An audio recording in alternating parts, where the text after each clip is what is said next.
This is supposed to be a 50 book unboxing, but I'm a little bit concerned. This box, see how this box came? It's a regular box, CGC box. This box doesn't even look like a CGC box. And then I got a cutout here. Like if it was cut out from the box. And I got this. Books are just moving around there. It doesn't even feel like 25 books. The books that went to CGC to get... okay, 25 books went to CGC to get pressed by CCS. And 25 books went to Mr. Kendra. The ones that went to CCS, it's actually the bigger unboxing because it's the most books. But both boxes would have good books.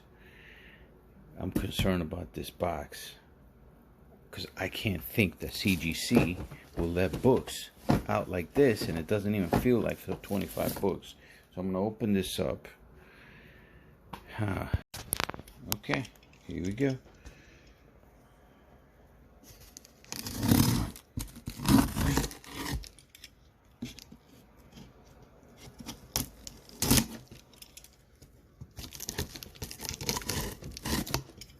A little bit. I know what to say that I'm a little worried.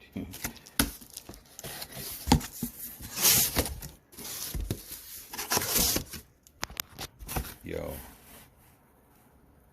Let me see if it's 25 first. 1, 2, 3, 4, 5, 6, 7, 8, 9, 10, 11, 12, 13, 14, 15, 16, 17, 18, 19, 20, 1, 2, 3, 4, 25 books. How can CGC ship this like this? I don't understand that. I don't get it. Just finished inspecting every single book here for damages. The only book that had damage was this one. This came out with a crack right there on the side. You see that? And it's a small crack. That's the only damage that I have on these books, which leads me to a conclusion, definitive conclusion, that this was not CGC that packed it in this box. This was FedEx, or maybe FedEx delivered it to the wrong address and they decided to keep the box. More than likely, they damaged the box. Maybe the box got damaged in transit or something, and they cut the address label out and put it in this box and then delivered it. But look, I could pursue this, but the truth is, I got a bunch of lemons and I'm just making lemonade with it. I'm just glad that I got all my books back, and that they're in good condition. Now the bags, CGC went back to using these flimsy bags again. If they would have packaged it with the other bags, the bags wouldn't look this bad. The bags do have, see that? They got some wear in them. Surprisingly, I don't have too many smudges on these. I'll show you guys what I have. But anyway, I'm not going to make a big deal out of it because I know where this is going to lead, all right? I have different people that deliver here from FedEx anyway. It's not like one guy. And they're just going to deny it. And what are they going to say? Well, oh, you got your books anyway. At least, I don't know. Did the guy mean to keep them and maybe steal the stuff? But then he changed his mind? I don't know. I'm thinking that they damaged the box to a point where they didn't want to deliver the box in those type of damages, and they probably put all the books in another bag with no padding, and then just said, you know what, just gently delivered it back to them. And then I do have one book that's damaged that, I'm going to report it back to CGC. All right, I'll show you guys what I have.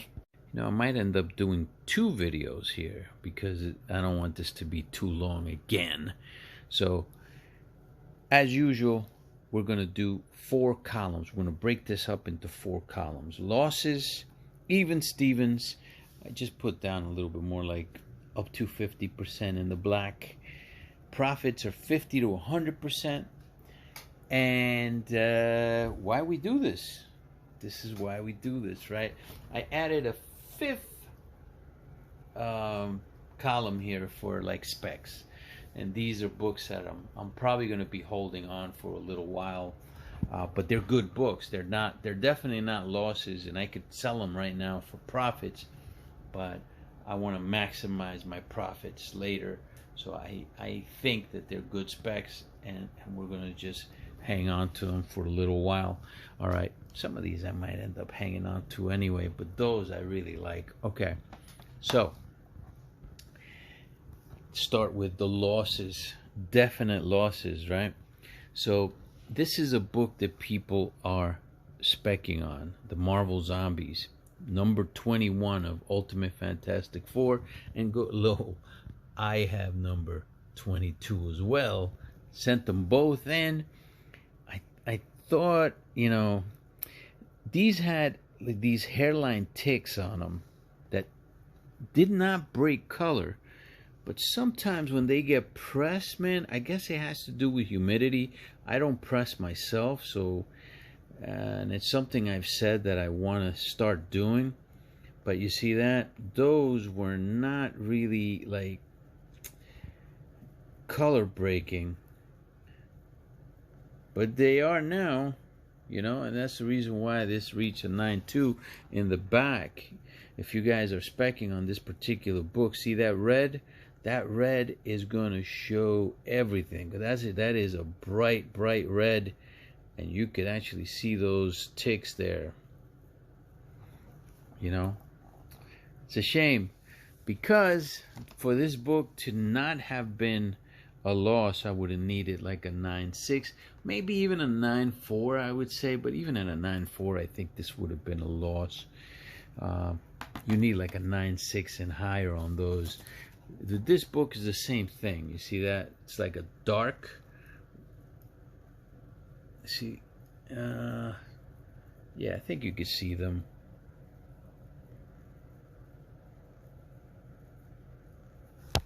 Right, and then in the back. Look, the spine is not. It is not the only thing you should check out. Okay, but that's the first thing that I go after when I start inspecting these. And then, but you know what, they're losses no matter what. This one I was really hoping it wouldn't be, because on this one you can't really tell that much, you know, because of the white cover. You can't really tell that much on this.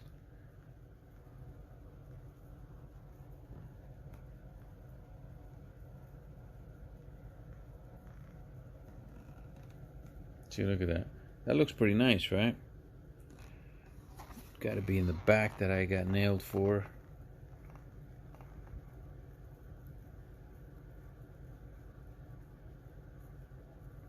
Let's see.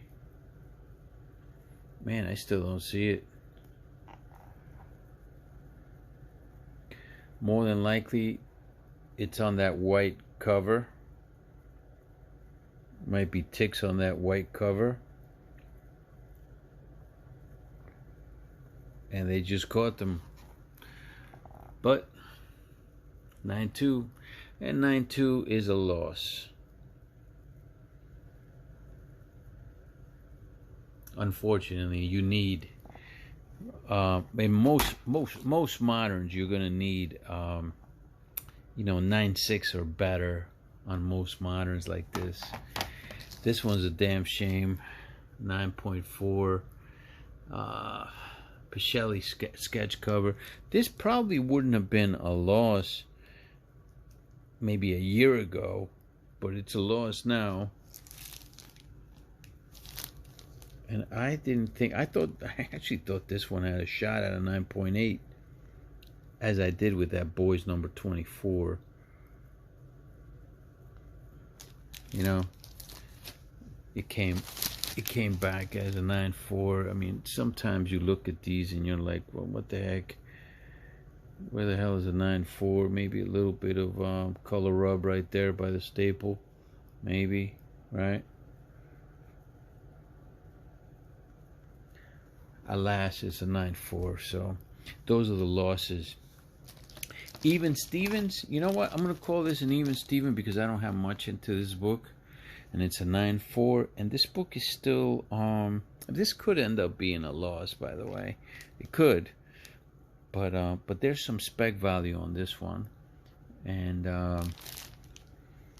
even if I sell this at 55, 60 bucks, it'll probably end up being even after the selling fees. This I'm going to make a little bit of money on 9.4 because of significance. It's Batman 635. So this book is always coveted. This direct edition 9.4. It's always a nice book to have. Always a nice book to have. And then this one, I bet this would probably be a loss if I were to sell it now, but I am specking hard on this character. And this particular title, New Agents of Atlas. So this is the third printing, and this one is very low print. And this is why this is going to be even Stevens, and probably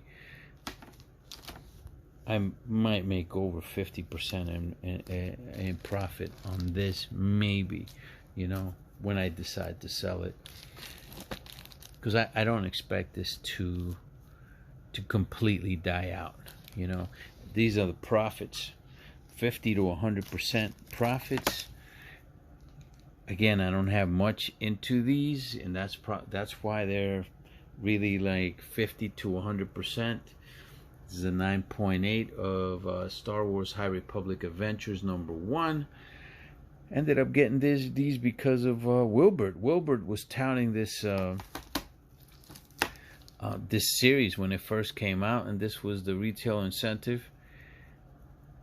They weren't going for much, so I went after 4 of them. Now I have 4 9.8s. These 2 did not make the cut, so I sent these. All of these books were sent to CCS for pressing. I normally send my books out to Mr. Kendra, all of them, but because he's been so tied up, I didn't want to send him like 200 books at one shot, so I sent some books to CCS, and my strategy was to send CCS the more recent books. And yeah, most of these are very recent. I would say most of them are between 2000 and 2022, so you know, we're talking around 20 years at the most old, most of them. I think there might be one book in here that's not, but maybe a couple. This one is a 9.6. Yes, this is still going to be profits, probably more profits than 100%. Maybe it might be there instead, but I'm just putting it here, 50 to 100% profit, because this is a 9.6. I might sell that. I might sell that now. I don't know. This is Sentai #1. Dr. Doom is the one that got me into Sentai because of Sentai #2, which is the Power Rangers. But I believe this is the first time that Mothra has been on the cover. She's right there, and it might be the first time for Mecha Godzilla also to be on a cover. Not sure about those two, all right? But I know, like, it's a cool cover. That's Sentai #1, and this is a rare book. You don't see this book much, so I figured, you know, 8.5. That's not a bad grade. Not a bad, very respectable grade for that book. Very happy about that one. I ended up getting that in a YouTube comic book auction. I have another one that's in a much better condition, but that one's probably going to go out in the next the next one that I send, that one will be probably sent to, I don't know if I'm going to send it to Kendra or not yet. I might. All right. These I've done really well with. This is Vampirella Volume 5, number 16. Comics exposure cover. But because of that flag, and because of Vampirella, really, I've done well with this cover. These two missed the 9.8 on a CGC pre-screen, but because I've done well with them, I said, you know what the heck? Let's just pay to get them pressed and get out like whatever imperfections that they had. And of course, they both came back 9.8s, and they go into the profits 50 to 100% pile. But yeah, one of the vixens in comics without a shadow of a doubt. Look at that. A beauty. All right, here comes the why we do this, right? Of course, you know, I have the most 9.8s in the Halo preview, and they're just hanging out in my collection. I wanted to have them all slabbed because to prefer to protect their condition, you know, and to preserve their condition, I should say. I wanted to have them slabbed.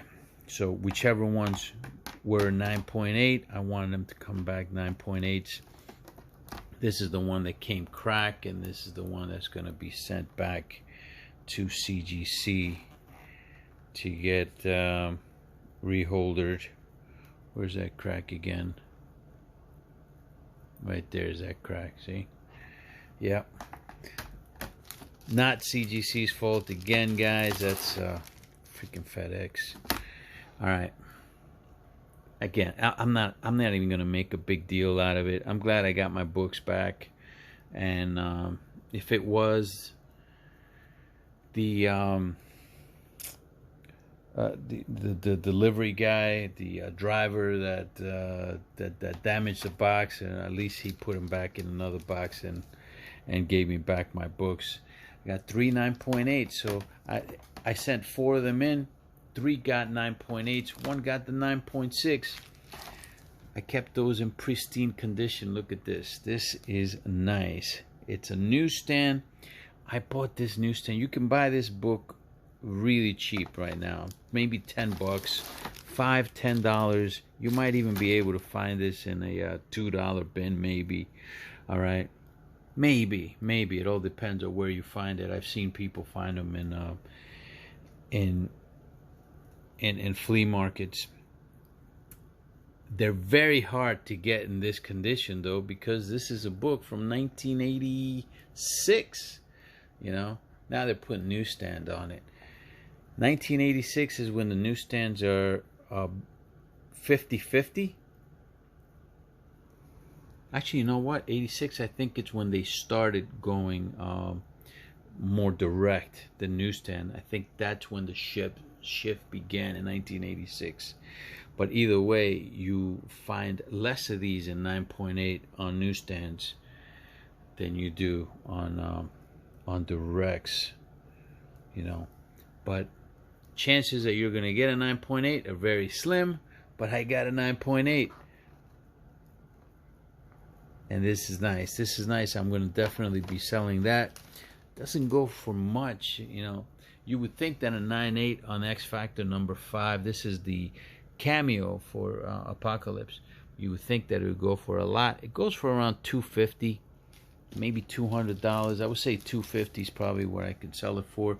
This one I probably should have put over here in this because I'm not selling this yet, and I will be keeping at least one of these issues. I ended up getting these because of a spec project that I have, and now I have most of those that I bought in the spec project. Most of them are 9.8s, you know. So yeah, hopefully DC won't cancel that project, because they do have a good actor, you know, that's going to be playing the role of the Blue Beetle, Jaime Reyes. So I'm really hoping that this book ends up being a really good book. All right, this is a keeper, Bloodstone #1, absolute keeper. Came back in a 9.8. I bought this in one of my YouTube auctions. I don't remember who I bought this from though, but it was a YouTube auction.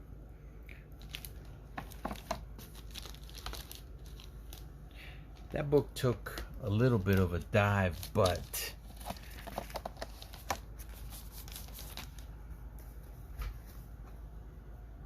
just look at that. Look how nice that looks. Took a little bit of a dive, but it's still a good book to have, to own, you know. Elsa Bloodstone. Yeah. The Bloodstones. Look, you get that book, and this one's another Bloodstone. So there's a few Bloodstones out there. So yeah, just good specs, I think, because if she ever becomes something, right? I mean, the family might end up showing up. All right, here's another keeper. There's 2 keepers out of this whole bunch. It'll be Bloodstone, and it'll be this one for sure that are going to be keepers. These will stay in the PC because I don't have a 9.8 of New Mutants #14. This is what Marvel calls the first Ilyana Rasputin as Magic. I happen to like Uncanny X-Men #160 because that's the first time you actually see her, in my opinion, as Magic, but she's not called Magic there.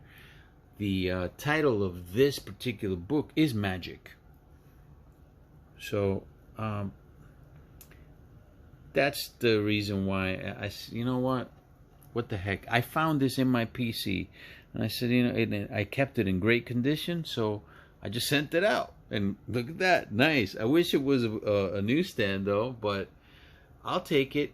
You know, not a very common book in a 9.8. It's a book from 1984. You're not going to find too many of these in 9.8. We're talking about moderns now. Okay, now, yes, 1984. Yeah, you're thinking, hey, man, that's not really modern. Nah, it's not modern, but is modern as far as what CGC calls modern. 1975 and plus is modern. So, yeah, you don't have to have this in a 9.8, but it is preferable in 9.6, 9.8 form, right? This is staying in the PC, so now I have a copy of New Mutants #14 to go with my Uncanny X-Men #160s. I'm debating to keep this one. This is another one I found in the PC, okay? Not a big Turtles fan, but for some reason, I like this cover. Ended up getting it in a newsstand. And, yeah, going through the PC before, and I found a few of these books, and some of the books that you're going to see in the next unboxing. And came back at 9.6. I thought this had a good shot at a 9.8. But alas, it did not. So I'll take a 9.6 on it. 9.6 is still a pretty pricey book because it's the first comic book appearance of Krang, Bebop, and Rocksteady. So 3 pretty decent characters, and they're. I think the reason it got the 9.6 was because of the foxing in the back. Maybe a little bit of color rub right there, but yeah, they hit me a little bit hard on it. I'm not sure if I'm gonna sell that yet. I might sell it, I might not. And then we have the specs. These I'm not ready to sell just yet. These are still good books, and they got good grades on them. Naomi, the convention edition, the special convention edition, came back at a 9.8. Got this off of a YouTube. Okay, might have been Sands. You know, it might have been Sands that I got this from. I got it there somewhere. And then this is just spec. I talked about this before. Ended up getting these for $10 each. I got a few, but these I thought needed presses, and lo and behold, they got the press. It came out, what, 3 years ago? These are the ash can versions. They're definitely more rare than the regular number ones. And two of them came back in a 9.8. I do have more of these. I think I'm going to send some of them in pre-screen to see if they make it. And then this one, Great Expectations, talked about this. Great Expectations. Go and check out his channel, all right? This is the first appearance of, oh, who the heck is it, man? Something something. It's is it that guy? No, it's still Moon Knight. It's the first appearance of one of his it's a villain, I think. All right, this is the 1 in 25, the Rio's variant cover. So this is a spec. I don't have too much into that, but I'll take it in a 9.8 any day of the week. That's the that's the lot. That's the 25 lot. So yeah, really a great unboxing for me, you know, because of all the 9.8s that were in this batch. I'll show you guys the numbers. All right, so CGC and CCS charged me $965. That's very hefty, all right? Shipping to CGC was around $25. I just rounded it off. Plus the charges of CCS and CGC comes out to $990. Divided by 25 books, I paid $39.60 per slab. That's why, you know, certain books, you know, are they really worth, you know, you take a big chance to slab certain books if it's going to cost you $40 just to slab them. You know, it's going to cost you, you know, maybe more than what the book is worth to slab. So it's imperative that you get good grades on these moderns, you know. You get a book like this, you got to definitely make sure that you're picking up, you know, books that don't have ticks. These, again, they didn't have color breaking ticks, but once they pressed them, they came back as color breaking, you know. Yeah, $40. But then you get a book like this. You know, I really thought it could get the 9.8, and you know, this comes back as an 8.0. It's over in that pile with the losses, you know. So you got to really inspect it, and you got to hope that you're right maybe 75% of the time, or even if you're right, listen, if you get 9.8s, even if you're right maybe 30% of the time, you might be okay, you know. But if you're wrong, like I am going to be in my next unboxing, you know, it's a little, it's a lot of pain, actually. You know, it's a lot of pain because, you know, it's just going to be a lot of books that you're going to have losses on, or it might not even be worth, you know, going through the entire hassle of this, you know, to make a couple bucks, you know. But this one was well worth it. Well worth it. All right, my boys. Have a good night. I'm going to be doing another unboxing. I'll probably put that video out tomorrow.